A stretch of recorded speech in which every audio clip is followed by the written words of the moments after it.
Don't you just hate the slow creeping oudification of Lamborghinis? They've become so tame, haven't they?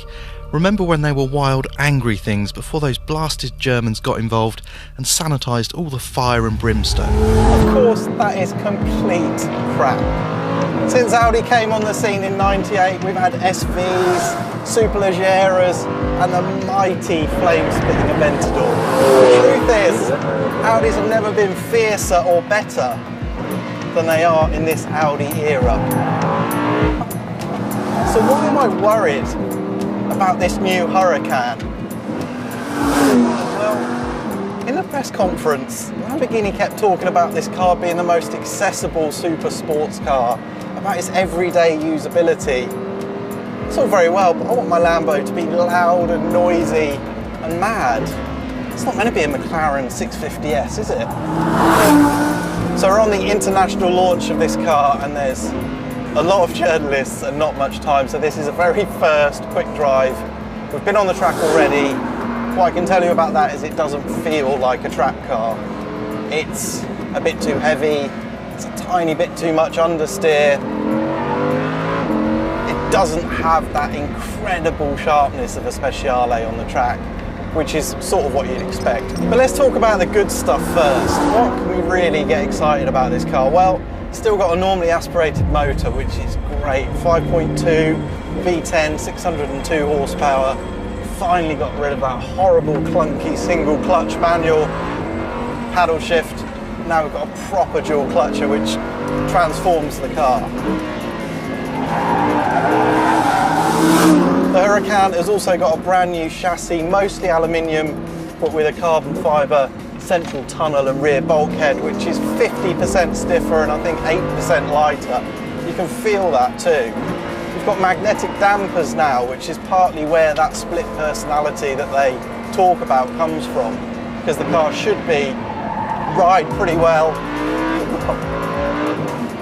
but also you can dial it down to be as hardcore, I hope, as cars like that fantastic Gallardo Quadricorsa. So like modern Ferraris, all the controls for this car are now on the steering wheel, and that's where you control the car's personality, I guess, with the Anima switch. So you can go through Strada, Sport, and then up into Corsa.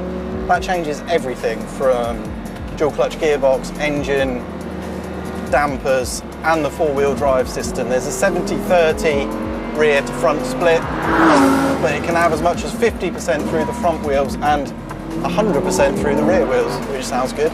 It still feels quite like I'm driving a Gallardo. There's the same noise, the same sense of stability and grip, that slight understeer that you get from the four-wheel drive system, but also that ferociousness that Lamborghini they just do it better than anyone.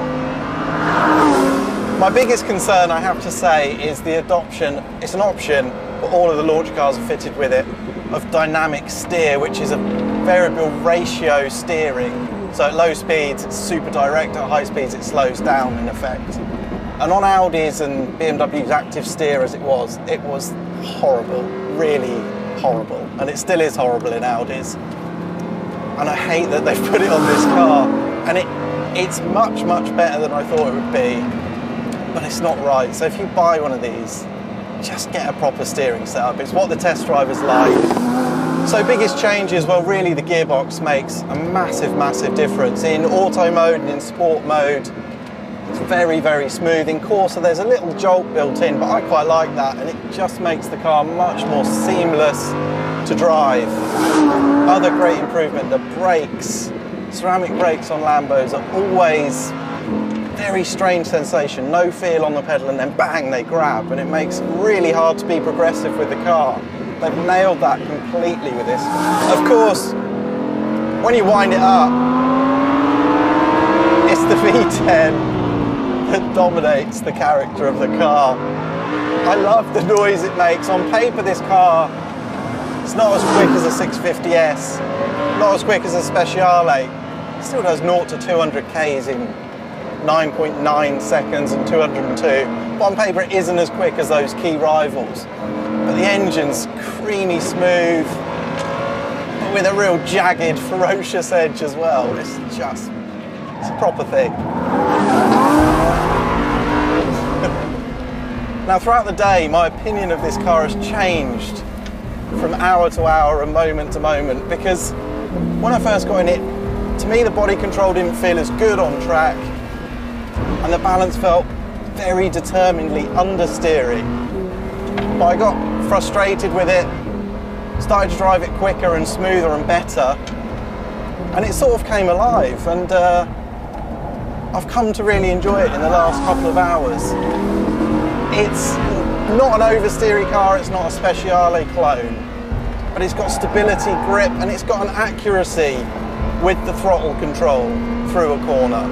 Not big, crazy gestures, but you can adjust its line. It's a different sort of buzz, I suppose, but it's, in its own way, it's just as rewarding as going completely loopy in a Speciale. Has the Huracan dumbed down the Lambo experience then? Is that creeping Audi influence real, imagined, or is it something that's for the better? Well, it's a tricky car to sum up this. It is more usable, the gearbox is smoother, the ride is better, all of those things are true. It isn't scalpel sharp like a Speciale. It isn't as absolutely nutty fast as a 12C or a 650S as it is now.